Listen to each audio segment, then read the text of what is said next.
Everyone thinks they know what the apocalypse means: fire in the sky, trumpets, a final battle with monsters and angels. For many of us, it is a familiar picture, even if we do not believe it will literally happen. It lives in paintings, movies, and late-night conversations. But there is another version of the apocalypse that almost never makes it into popular culture. It does not start with war or end with a destroyed planet. It begins with a question as small and as unsettling as this: what if the world itself is the problem? To explore that, we have to step away from stained glass windows and church walls and walk into a quiet Egyptian desert in the middle of the 1940s. A group of farmers near a town called Nag Hammadi found a jar buried in the ground. Inside were old Coptic books, 13 leather-bound codices. For centuries, these books had been hidden. Some were strange versions of stories we already knew. Others were things no one had seen for over 1,000 years. Among them were several apocalypses, but they did not look like the Book of Revelation many Christians know. There were texts called the Apocalypse of Peter, the first and second Apocalypse of James, and something called the Apocryphon of John, the secret book of John. Scholars later realized these were voices from a world that church leaders had tried very hard to erase, the world of the Gnostics. Gnosticism was not one single church, but a loose family of small groups in the 2nd and 3rd centuries. Think about places like Alexandria, Rome, Antioch, busy, crowded cities in the Roman Empire. People argued about what Jesus really meant, who God really was, and what it meant to be saved. Today, when we hear Gnostic, we might think of secret cults or wild conspiracy theories. The reality was a little less dramatic and also more disturbing. Gnostics believed that the key to salvation was not just faith or good works, but gnosis, deep inner knowledge. Not facts on a page, but a kind of wake-up, knowledge of who you really are and where you really come from. And here is where their version of the apocalypse becomes very strange. In most Christian preaching, the story goes like this: God creates the world falls into sin, and at the end of time, God will judge it and make it new. History is a kind of long hallway leading to one final door. In the Gnostic stories, the hallway itself is a trap. According to texts like the Apocryphon of John, written sometime in the 2nd century, the world we live in was not made by the highest God at all.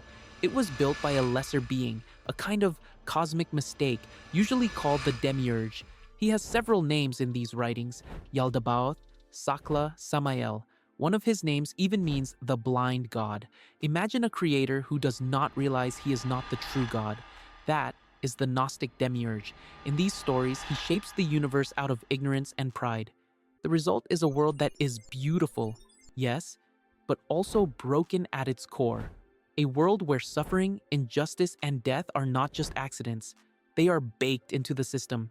If that feels a bit like someone telling you the game is rigged, that is because it is exactly what they meant. Now, this may sound like the end of the story. Evil creator, tragic world, nothing to be done. But Gnostics added another twist. They said that inside some human beings there is a spark, a tiny piece of a higher light.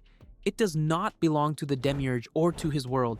It comes from beyond, from a silent, hidden realm of fullness and pure being. The problem is that this spark is asleep. It has forgotten where it came from. That forgetfulness, that deep spiritual amnesia, is what Gnostics called our real fall, and the apocalypse, in their view, is what happens when people start to remember. This is where things diverge in a dramatic way from most church sermons. In the traditional Christian Book of Revelation, written near the end of the 1st century, we see dragons, beasts, horsemen, a final judgment, a new Jerusalem coming down from heaven. It sounds like the end of history as an event. It is out there in the future for everyone at once. In Gnostic writings, the end is much more quiet and personal. The Apocalypse of Peter from Nag Hammadi, probably composed in the 2nd century, shows Jesus pulling Peter aside and telling him what will really happen. But instead of giving dates, wars, and disasters, he talks about false churches, blind leaders, and people who think they see God but are actually worshiping the Demiurge and his helpers. Those helpers are called archons, rulers. According to Gnostic texts, the archons are cosmic gatekeepers. There are often 7 of them, linked with the 7 classical planets known in the ancient world. They rule the layers of the sky, and they do not like human souls very much. Their main job is to keep us confused, busy, and afraid. You can think of them, in a way, as the ultimate bureaucracy, layers of spiritual customs officers, each asking for papers, each trying to send you back where you came from. We will get into that in a bit. In the first Apocalypse of James, another second century text, Jesus appears to his brother James and gives him what sounds like travel instructions for the afterlife. He tells James that after death, his soul will meet these archons one by one. Each will question him, trying to trap him back in ignorance. To pass, James must answer with secret knowledge who he is, where he comes from, and which powers he refuses to serve. It reads less like a disaster movie and more like an escape manual. But here's where it gets complicated. For Gnostics, this journey does not only happen after we die, it also happens now in how we see the world. The archons are not only in the sky, they show up in political powers, in corrupt leaders, in religious institutions that preach fear instead of insight. That shows up much lower down in many of their stories, where bishops and emperors begin to look suspiciously like the servants of a blind god. You can imagine how that went over at church councils. By the 3rd and 4th centuries, groups like the Valentinians and Sethians, two major Gnostic schools, were active across the empire. They met in houses, wrote commentaries, and told their own versions of Genesis and the Gospels. Meanwhile, what we now call Orthodox Christianity was working hard to define official belief.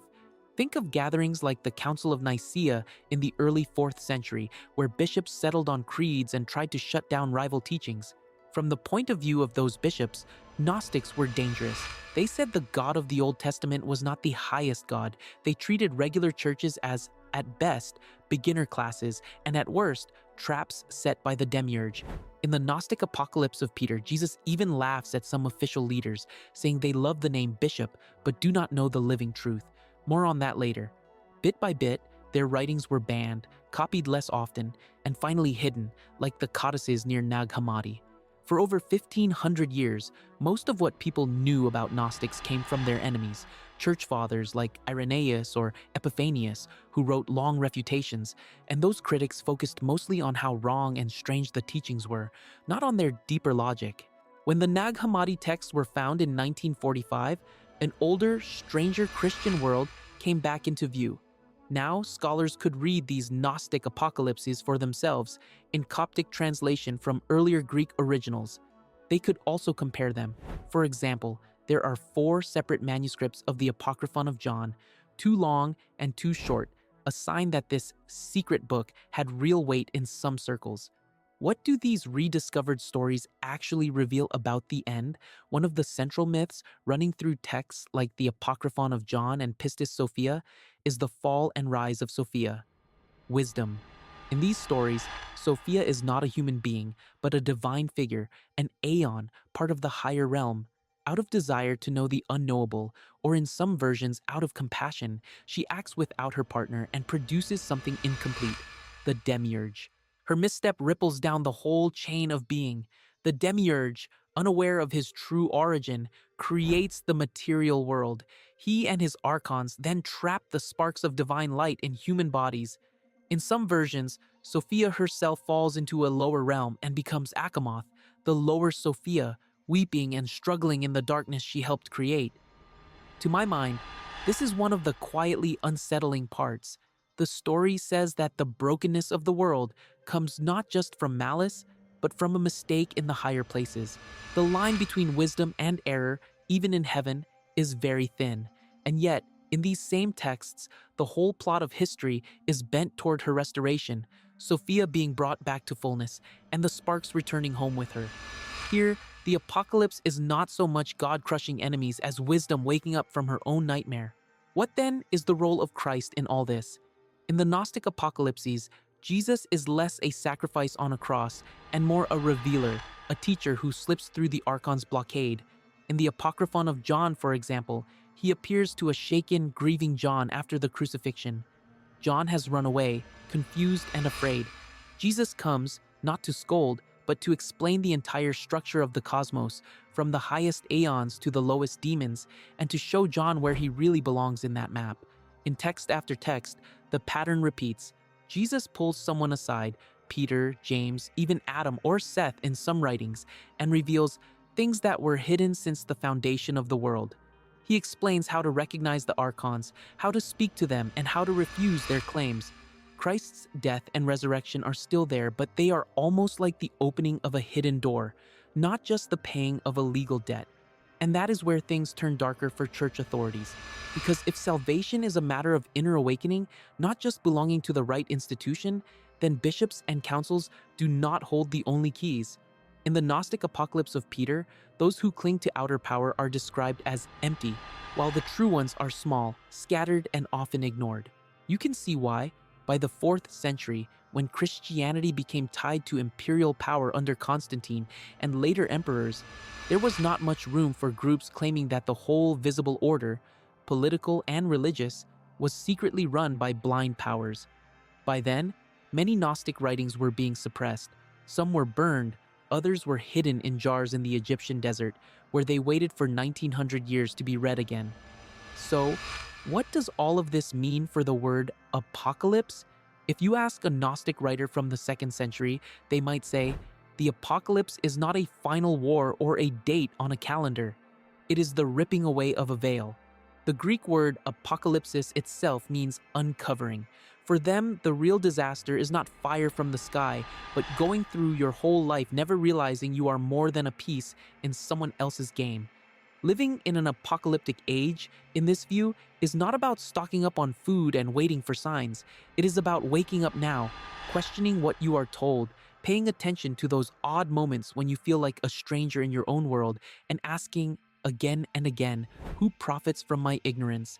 Of course, scholars are careful with all this. Many warn against reading the Gnostics as modern rebels or early conspiracy theorists. The ancient writers were not talking about computer simulations or secret governments, though it is easy to see why people today connect their ideas to popular films and stories. These texts came from specific communities in real cities under Roman rule in a time of sharp debates about scripture. They also disagreed among themselves. Not every Gnostic group told the same story about Sophia or counted the same number of archons or even used the same name for the Demiurge. But even with all that variety, a shared feeling runs through their apocalyptic writings that something is very wrong with how things are, and that the real hope is not that the system will finally work, but that one day it will end, and we will remember who we were before we entered it. In a way, that may be the most unsettling part. These texts suggest that the apocalypse is not out there on the horizon. It is something that can begin quietly, in a single person, in a single moment of clarity. No horsemen, no lightning, just a sudden, deep sense that you do not quite belong to the world that claims to own you. We will talk more about that, and about how these ideas echo in modern stories and films, lower down in this series. For now, though, it is enough to notice this. Across centuries, across burned books and buried libraries, people have gone to great lengths to preserve stories that tell them they are more than what they appear to be. We build churches over supposed relics. We frame old documents. We keep ancient bones in gilded boxes and line up to see them. We track down lost gospels in desert caves. In a strange way, even hiding the Nag Hammadi codices in a sealed jar was itself a search for a future audience, a hope that someday someone would open it and read. Why do we do that? Why do we long for physical links to invisible truths? Maybe because it is hard to trust what we cannot touch. Maybe because, on some level, we feel the thinness of our own stories and we borrow weight from the past. Or maybe, as the Gnostics would say, we sense that there is another story running underneath this one. And every old text, every relic, every strange myth is a clue pointing back to it. Whether we accept their vision or not, the Gnostic apocalypses press an uncomfortable question into our hands. What if the real end of the world is not about everything outside us burning, but about something inside us finally seeing? I have always found that a quietly haunting thought. Thank you for walking through this with me. Wherever you are, and whatever you believe about the end, may your own search for truth be patient, careful, and a little braver than it was before.